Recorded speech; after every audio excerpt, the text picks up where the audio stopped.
Expose किया, लेकिन वो दौर अब गुजर चुका। अवाम ने वो दौर भी देखा, हमारी कानून की पासदारी भी देखी, कानून के आगे जिस तरह से हमने पेश होकर इनको एक्सपोज किया वो भी देखा। लेकिन अब अवाम ये सब खेल को समझ चुकी है और मुझे खुशी है कि जिस तरह अवाम ने मेरा साथ दिया, मेरे लिए आवाज़ बुलंद की, दुश्मनों को और इंतकामी कार्रवाइयाँ करने वालों को पीछे हटने पर मजबूर किया। मैं सबसे ज़्यादा शुक्रगुज़ार हूँ अपने अवाम की, पाकिस्तान मुस्लिम लीग नून के तमाम सपोर्टर्स की, वोट बैंक की, पीडीएम की तमाम जमातों की, खुसूसन मौलाना फजल रहमान साहब की कि बतौर सदर पीडीएम उन्होंने तमाम जमातों को ना सिर्फ ये कि वो जमीयत उलमाए इस्लाम जो है वो शामिल हुई साथ मौलाना फजल रहमान के हुक्म पर, बल्कि बाकी तमाम जमातें भी मेरे साथ इजहार यकजहती के लिए आईं। तो मैं तमाम जमातों के जितने भी मेरे जो कॉलीग्स हैं, उनमें जो उनके लीडरान शामिल हैं, जो सुबह नैब में मेरे साथ जिन्होंने जाना था इजहार यकजहती के लिए, सॉलिडारिटी के लिए, मैं सबका तहे दिल से शुक्रिया अदा करती हूँ। और नैब को मैं ये बताना चाहती हूँ कि तुम्हारा इंतकाम का दौर अब गुजर गया, तुम्हारे चेहरे लोगों ने पहचान लिए। तुम जितनी मर्ज़ी प्रेस रिलीज़ इशू करो कि तुम इसको सियासी इदारा ना समझा जाए, पूरी दुनिया जानती है कि ना सिर्फ ये कि तुम सियासी इदारा हो, तुम एक इंतकामी इदारा हो। और जब जब तुम्हारा मालिक इमरान खान मुश्किल में आता है तुम उसकी मदद के लिए पहुंचते हो और उसकी मदद करने की कोशिश करते हो। लेकिन अब ये सब हथकंडे नाकाम हो गए, लोगों में शऊर आ गया, लोग खड़े हो गए। और मैं ये भी बताना चाहती हूँ कि जिस भी केस के अंदर मुझे बुलाया गया उसमें मैं 50 दिन, तकरीबन 50 दिन, 46, 47 या 48 डेज़ मैं नैब में रहकर, 48 डेज़, 40 ये क्योंकि मेरे वकील भी थे, 48 डेज़ मुझे तुमने नैब में रखा और वहाँ तुमने क्या मेरे साथ सलूक किया, तुम्हारे डीजी नैब ने, मैं वो और बाकी लोगों ने, वो मैं किसी और वक्त के लिए वो डिटेल्स को अपने दिल में रखूँगी और आवाम के सामने ज़रूर लाऊंगी ताकि तुम्हारा असल भयानक चेहरा कौम के सामने आ सके। लेकिन मैं ये पूछना चाहती हूँ कि उन 50 दिनों में, 48 डेज़ में, जब तुमने मरियम नवाज शरीफ को नैब में रखा, तुमने क्या ऐसा पूछा और क्या 1.5 साल बाद तुम्हें अचानक ज़रूरत पेश आ गई कि वही केस को तुमने दोबारा खोला, जबकि मेरे एसेट्स भी वही हैं, मेरे ऊपर इल्ज़ामात भी कोई नहीं हैं और तुम्हारी इन्वेस्टिगेशन में भी कोई नया मोड़ नहीं आया। तो अचानक 26 मार्च को जब लॉन्ग मार्च फिक्स था, उसमें अचानक तुम्हें मरियम नवाज़ को नोटिस देने की क्या ज़रूरत पेश आई? ज़रूरत यही पेश आई कि आपने ख़ुद कहा हम सियासी नहीं है, लेकिन आपने लाहौर हाई कोर्ट में जो मेरी ज़मानत की कैंसिलेशन की पटिशन की, उसमें आपने ये वाज़े तौर पे लिखा कि मरियम नवाज़ के जो वो अपनी ज़मानत का गलत इस्तेमाल कर रही हैं और वो इदारों के ख़िलाफ़ बयानबाजी कर रही हैं। तो क्या मैं ये कहने में पूरी कौम के सामने हक बजानिब नहीं हूँ कि अगर तुम्हारे इल्ज़ामात में रत्ती बराबर भी कोई सच्चाई होती या कोई दमखम होता तो तुम मुझ पर इल्ज़ाम लगाते, तुम मुझ पर ये सियासी इल्ज़ाम ना लगाते कि आप इदारों के ख़िलाफ़ बयानबाजी कर रही हैं। भाई, इदारों के ख़िलाफ़ बयानबाजी का चौकीदार नैब को किसने बनाया? आप आइन और कानून की बात करते हैं, सबसे बड़ी वायलेशन तो आइन और कानून की आप तब कर रहे हैं जब अपने दायरा इख्तियार से बाहर निकल कर आप खेलते हैं और फिर आप ये सोचते हैं कि किसी का रिएक्शन नहीं आएगा। ये बिल्कुल गलत है। मैं एक दफ़ा फिर ये बता देना चाहती हूँ नैब को भी और उसके पीछे जो एक किरदार है जिसका नाम इमरान खान है, उसको भी ये बता देना चाहती हूँ कि ये जो नैब का थ्रेट है ना, अब इसको मरियम नवाज शरीफ पे और नवाज शरीफ पे और पाकिस्तान मुस्लिम लीग नून पर इस्तेमाल मत करना, क्योंकि ना नवाज शरीफ, ना मरियम नवाज, ना पाकिस्तान मुस्लिम लीग नून तुम्हारी नैब से डरती है, ना वो तुम्हारी जेलों से डरती है, ना वो तुम्हारे इंतकाम से डरती है। हमने सर उठाकर अल्हम्दुलिल्लाह तकलीफ़ें बर्दाश्त करके तुम्हारे इंतकाम का सामना किया और अल्लाह ताला ने हमें अवाम की नज़र में सुरखरू किया।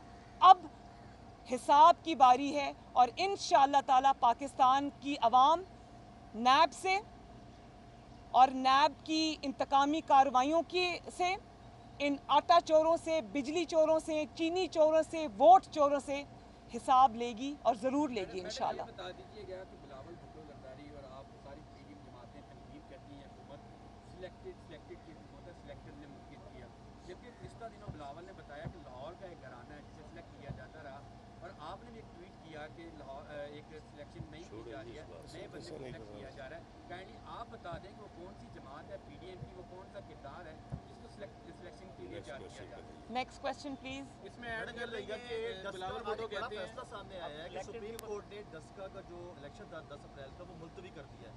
अभी तक एक ही सिलेक्टेड है, अभी तक एक ही सिलेक्टेड है, उसका नाम है इमरान खान। डस्का का 10 अप्रैल का जो फैसला था सुप्रीम कोर्ट ने मुलतवी कर दिया इलेक्शन के हवाले से, इसको किस तरह देखते? देखें मेरी बात सुनिए, नहीं एक मिनट, वो फैसला अभी वो केस मेरा ख्याल अभी चल रहा है, लेकिन जो इसमें ज़रूरी बात है वो ये है कि आज उसको डिले होने पे खुशियाँ वो लोग मना रहे हैं जो आवाम में जाने से डरते हैं, जिनकी इतनी बुरी कारकर्दगी है कि जब वो आवाम में जाएंगे तो वो उनको नाकामी और रुसवाई का सामना करना पड़ेगा। इसीलिए उनको डस्का के इलेक्शन में फायरिंग करनी पड़ी, जाने लेनी पड़ी, पोलिंग स्टेशंस के दरवाजे बंद रखने पड़े, थैले उठाकर भागना पड़ा, और जब उससे भी काम ना बना, जब फिर भी हार गए, तो जो पोलिंग स्टाफ है ईसीपी का, प्रिजाइडिंग ऑफिसर्स, उन्हीं को उठा के भागना पड़ गया। तो सिलेक्टेड तो सिलेक्ट होता है और उसको सिलेक्ट होने की आदत है। जहाँ जहाँ वोट की बात आएगी, आवाम के वोट की बात आएगी, तो वहाँ वहाँ सिलेक्टेड भागेगा। और आज हम उनको भागता हुआ हम उनको देख रहे हैं, वो आवाम में जाने से डर रहे हैं और वो कोशिश कर रहे हैं कि उनको इलेक्शन में आवाम का सामना न करना पड़े और सुप्रीम कोर्ट के कंधे पर रखकर वो ये बंदूक चलाएं और सुप्रीम कोर्ट से ही उनको कोई रिलीफ मिल जाए और उनको आवाम में ना जाना पड़े और ये फैसला वो सुप्रीम कोर्ट से ही ले लें।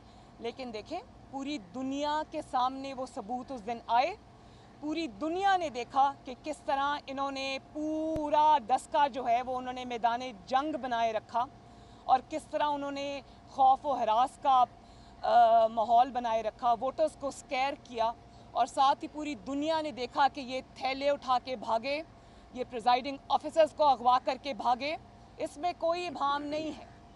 और जाहिर है जब वोट नहीं मिलेंगे तो फिर इदारों की तरफ देखना पड़ेगा। लेकिन मैं इन वोट चोरों को ये बता देना चाहती हूँ कि ये कौमी इदारे हैं, ये हमारे इदारे हैं, ये पाकिस्तान के इदारे हैं। ये तुम्हारी वोट चोरी में तुम्हें इनकी तरफ नहीं देखना चाहिए। हिम्मत है तो नवाज शरीफ और मुस्लिम लीग नून का मैदान में आके मुकाबला करो। मैदान से अगर तुम भागते हो तो तुम न सिर्फ वोट चोर हो बल्कि भगौड़े भी हो, जो कि पूरी दुनिया देख चुकी है। मरियम साहब, ये बताएं कि आपको ये फैसला बुरा लगा है कि कोरोना की वजह से आपको नहीं बुला रहे हैं? आपने हिफाजती जमानत भी करवा रखी थी, आपको कोरोना नहीं, मुझे देखें, लास्ट टाइम भी जब मुझे बुलाया और मेरे पे कातिलाना हमला किया नैब ने, नैब की प्रेमिसेस से मेरे आप लोगों ने खुद, आपके कैमराज ने वो मंज़र जो है वो अपने महफूज किए कि इन्होंने मेरी गाड़ी वहाँ अकेली खड़ी थी, वहाँ इन्होंने ताक के निशाने मेरी गाड़ी पर पत्थर मारे, ना सिर्फ पत्थर मारे बल्कि लेज़र गन से हमला किया और वो पूरी आर्मर्ड गाड़ी की स्क्रीन जो है वो क्रैक हो गई। तो मैं तो उसके बाद भी, पत्थर खाने के बाद, कातिलाना हमला बर्दाश्त करने के बाद, बेखौफ होकर अल्लाह ताला के फजल करम से मैं फिर गाड़ी मोड़कर नैब के दरवाजे के आगे आकर खड़ी हो गई और पूरा घंटा वहाँ खड़ी रही और मैंने कहा दरवाज़ा खोलो और अब मुझसे जवाब अगर मांगा है किसी झूठे इल्ज़ाम पे तो जवाब लो। फाइल मेरे हाथ में थी। इन्होंने नैब के अंदर से जिस तरह आज पसपाई इख्तियार की है, इसी तरह तब भी उन्होंने मुझे अंदर से मैसेजेस भेजे कि बीबी प्लीज़ आप चली जाएं, हम आपको फिर किसी और दिन बुलाएंगे। मैंने कहा मैं तो नहीं जा रही, मैं यहीं खड़ी हूँ, जवाब लो मुझसे। आपको याद होगा कि मैंने वहाँ खड़े होकर मीडिया से भी बात की। मैं नहीं, जब तक इन्होंने राइटिंग में इशू नहीं किया कि आज की जो पेशी है वो कैंसल्ड है और हम आपको दोबारा बुलाएंगे, तो 1.5 साल तक फिर वो सोए रहे। बड़ा उनको मेरे पे रहम आया कि बीबी की पॉलिटिकल इंगेजमेंट्स हैं, पीडीएम की पॉलिटिकल इंगेजमेंट्स हैं, तो हम उनको डिस्टर्ब ना करें। 1.5 साल सोते रहे और अचानक जब लॉन्ग मार्च करीब आया तो उनको याद आ गया कि मरियम नवाज़ के ऊपर भी कोई इन्वेस्टिगेशन चल रही थी। मैडम ये देखिए कि सोशल मीडिया पे ट्रेंड चल रहा है आज नून लीग के हवाले से कि नून लीग जो है वो जजेस को गालियाँ दे रही है, ऐसे तो देखते हैं आप बहुत ज़्यादा सोशल मीडिया पे ट्रेंड चल रहा है कि नून लीग जो है वो जजेस नहीं, ट्रेंड की मैं लेकिन ट्रेंड की बात नहीं मैं करूँगी। अगर किसी का इस सिलसिले में कोई बयान है तो वो मेरे सामने लाएं। ट्रेंड चलाने वाले सोशल मीडिया के ऊपर वो जिनके ना नाम होते हैं ना चेहरे होते हैं, मैं उसके ऊपर कोई कमेंट नहीं करना चाहती। और कोई क्वेश्चन है जी? ये बता दें कि अपोजिशन के आप लोगों का अपोजिशन लीडर जी एक मिनट। हाँ भाई, वो सियासी जमात है, अपने सियासी मुलाकातें करते हैं और अगर आप बार बार एक पार्टी का या एक शख्स का नाम लेकर आप अगर वो चीज़ मुझसे सुनना चाहते हैं जो मैं नहीं कहना चाहती, तो मेरा ख्याल है कि आपको ये पता होना चाहिए कि मैं अपने अहदाफ को, अपने हदफ को अच्छी तरह पहचानती हूँ। मैंने किस वक्त क्या बात करनी है वो मैं करूँगी। मैं आपके सवाल का जवाब जो है वो बस यही दूँगी कि मेरा बिलावल भुट्टो साहब से एक बड़ा अच्छा ताल्लुक़ है और सियासत में उतार चढ़ाव आते रहते हैं और जो सियासी उतार चढ़ाव हैं उनको बयानात की नज़र नहीं होना चाहिए। मैं कल भी ये कहा था कि मैं नवाज़ शरीफ की बेटी हूँ, मैं ताल्लुकात को, सियासी ताल्लुकात को निभाना जानती हूँ और मैं निभाऊंगी इंशाल्लाह। ये बता दें कि आप अपोजिशन लीडर के हवाले से जो सेनेट के मुताबिक पीडीएम में लड़ाई हो गई है, कहा जा रहा है कि सियासी जो उतार चढ़ाव आपने जिक्र किया, कहा जा रहा है कि पीडीएम में लड़ाई हो गई, क्या वाकई लड़ाई हो गई है? नहीं, एक मिनट, पीडीएम में कोई लड़ाई नहीं हुई। मैंने आपको पहले भी बताया कि हर किसी का एक अपना मौक़िफ़ हो सकता है सियासी, उसको उसमें उतार चढ़ाव भी आता है, लेकिन उसको आप लड़ाई नहीं कह सकते और उसको हम मिल बैठ के हल करेंगे। इतनी ज़्यादा टेंशन लेने की ज़रूरत नहीं है। लेकिन उसके बावजूद जिस तरह पीडीएम में शामिल तमाम जमातों ने कल मुझसे इजहार यकजहती किया और मेरे साथ शामिल हो रहे थे, वो बहुत दूर दूर से मुल्क के सारे हिस्सों से वो तशरीफ़ लाए मेरे साथ कल इजहार यकजहती करने के लिए। तो लड़ाइयों में तो ऐसा नहीं होता, ऐसा तो सुलह सफाई में होता है, मिल के काम करने में होता है और मैं इत्तेहाद में होता है। तो मैं ये अब कोशिश कर रही हूँ कि वो सब क्योंकि इधर उधर से तशरीफ़ लाए हैं, उन्होंने एक एफ़र्ट की है, तो अब क्योंकि कल नैब ने भी यू टर्न ले लिया है, दौड़ गए हैं, तो मैं अब ये कहूँगी कि वो सब मेरे पास कल तशरीफ़ लाएँ। मैं उनको होस्ट करना चाहती हूँ, उनका पर्सनली शुक्रिया भी अदा करना चाहती हूँ। Last question.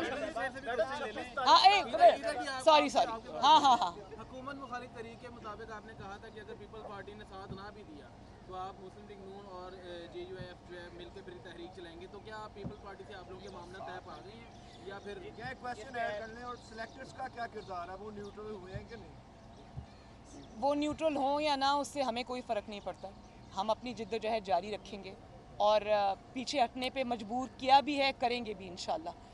और जहाँ तक आपका सवाल है, उसमें बहुत जल्द पीडीएम का सरबराही इजलास बुलाया जाएगा और उसमें तमाम जमातें शामिल होंगी और आगे का लाए अमल मुतफ़िका तौर पे हम उसमें तय करेंगे। आपका आखिरी क्वेश्चन क्या था? ये बताएं कि सेनेट में अपोजिशन लीडर के ऊपर पीपल्स पार्टी ने विथड्रॉ कर लिया यूसुफ रज़ा गिलानी के ऊपर, या आप लोग भी अपना वोट मांग रहे हो पीपल्स पार्टी का वोट मांग रहे हो? नहीं, मुझे नहीं पता कि वो क्या उन्होंने, अच्छा टाइम गुजर गया, ओके, मुझे नहीं पता कि उनका अपना लाएमएल क्या है, लेकिन मैं तो एक असूली बात की है। मुझे लीडर ऑफ द अपोजिशन के PMLN को ओहदा मिलने से मुझे कोई सरोकार नहीं है, ना उससे मेरा कोई बहुत बड़ा सियासी गेन है। वो एक असूली फ़ैसला था, असूली मौक़िफ़ था जिसमें ये डिसाइड हुआ था कि जो लीडर ऑफ द अपोजिशन है वो पाकिस्तान मुस्लिम लीग नून से होगा और उसकी मैं समझती हूँ कि सियासत के अंदर अपना जो आपने कमिटमेंट दी होती है उसकी पासदारी होनी चाहिए और हो भी रही है, उसके लिए मैं सबकी शुक्रगुजार हूँ। 26 तारीख का लॉन्ग मार्च तो गुजर गया, कल दिन गुजर जाएगा, जो अगला लॉन्ग मार्च है वो इस्तीफों के साथ होगा या इस्तीफों के बगैर होगा? पता चल जाएगा आपको जल्दी इंशाल्लाह। बहुत बहुत शुक्रिया जी, थैंक यू वेरी मच। एक सेकेंड।